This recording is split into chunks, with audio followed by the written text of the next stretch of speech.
मुझे अपने वोट की चिंता नहीं है, मुझे चिंता इस बात की है कि उत्तर प्रदेश में न्याय नहीं मिल रहा है, ठोक दे रहे हैं। क्या बताओ फेक इनकाउंटर हुए कि नहीं हुए? कोई बता दे फेक इनकाउंटर में सबसे नोटिस मिले हैं? आज थानों में कौन है?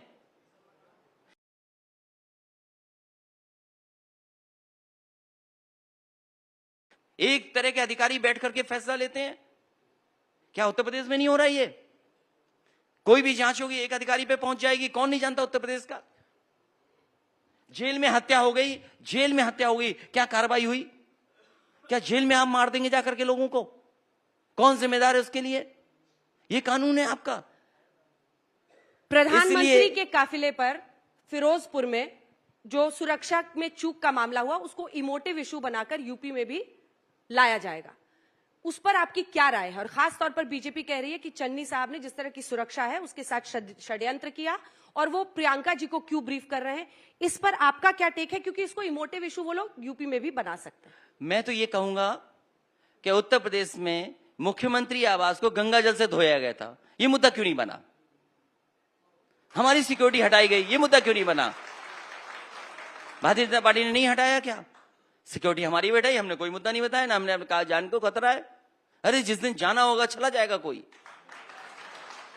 जान का खतरा नहीं है। और जो राजनीति करने वाले लोग हैं उन्हें इस खतरे से नहीं डरना चाहिए, क्योंकि हमारी सिक्योरिटी बैठी थी। एक दिन आया अधिकारी, बोला आज से आपकी सिक्योरिटी नहीं है। मैंने उससे पूछा कि क्यों नहीं है? उसने बोला मुझे कारण नहीं पता, आप बताइए, मुझे एनएसजी खबर था। मैंने उस अधिकारी से पूछा क्या आपके पास जवाब उसका कि मुझे क्यों हटाया जा रहा है? बोला फैसला हो गया है, आपकी सिक्योरिटी नहीं है आज से। उनकी सिक्योरिटी है, विपक्ष की कोई सिक्योरिटी नहीं है, आम जनता की कोई सिक्योरिटी नहीं है। किसी को ठोक दे रहे हो आप किसी को मार देंगे ऐसे ही। इसी लखनऊ में आईटी का वो तिवारी को बताओ पुलिस ने मारा कि नहीं मारा? इसी राजधानी में गोली मार दी। और क्या गोरखपुर में पुलिस ने नहीं मार दिया क्या एक व्यापारी को? हाथरस में घर परिवार के लोग चिल्लाते रहे, रोते रहे। उसके भाई की मेरे से बात हुई, रात के 2 बजे मेरी बात हुई उसके भाई से। मैंने उसके भाई से कहा मैं कोशिश करता हूं, डीएम से बात करता हूं। मैंने डीएम को फोन मिलाया, डीएम ने फोन नहीं उठाया। मैंने डीएम को मैसेज किया कि कम से कम आखिरी जो इच्छा परिवार की है उसका सम्मान कर दो, लेकिन डीएम को परवाह नहीं की, क्योंकि डीएम लखनऊ से गवर्न था, लखनऊ के इशारे पर हो रहा था। मुख्यमंत्री के इशारे पर, मुख्यमंत्री के कार्यालय के इशारे पर उस बेटी को सम्मान नहीं दिया गया। घर परिवार कांग्रेस के साथ हैं आप इस मुद्दे पर? आपको लग रहा है बीजेपी बात का सवाल कांग्रेस का नहीं है, नहीं स्टैंड के लिए हम पूछ रहे हैं। आप पूछिए उस परिवार से मेरी बात हुई, हमारी पार्टी के लोग पहुंचे नहीं। पीएम एक इंस्टीट्यूशन है, वो नॉन पार्टिसन पोस्ट है और 20 मिनट तक फ्लाईओवर पर रुकना उनकी जान को खतरा। तो इसलिए इसका मतलब ये है कि जो भी प्राइम मिनिस्टर का सिक्योरिटी कवर है उसको और स्ट्रेंथन करना चाहिए और तमाम उन अधिकारियों को तुरंत सस्पेंड कर देना चाहिए जिनको ये पता नहीं था कि सभा में भीड़ नहीं है, सड़कों पर लोग खड़े हुए हैं। क्यों नहीं कार्रवाई कर रहे उन अधिकारियों पर? पीएमओ को अपने सभी अधिकारियों को सस्पेंड कर देना चाहिए, टर्मिनेट कर देना चाहिए। अगर वो अधिकारी प्राइम मिनिस्टर की सुरक्षा को ध्यान नहीं दे सकते हैं तो उन अधिकारियों को रहने की कोई जरूरत नहीं है। इसको पॉलिटिकल इशू नहीं होना चाहिए। सबसे पहले उन्हें उन अधिकारियों को, उन वरिष्ठ अधिकारियों को सस्पेंड और टर्मिनेट करना चाहिए। और विपक्ष के लोगों की सिक्योरिटी नहीं है। एक दिन आया अधिकारी, बोला कि आज से आपकी सिक्योरिटी खत्म। मैंने कहा मैं कैसे जाऊंगा? बोले अपना इंतजाम कर लो। क्या ये भारतीय जनता पार्टी भूल गई ये बात? मैं जानना चाहता हूं क्यों हमारी एनएसजी कवर हटाया?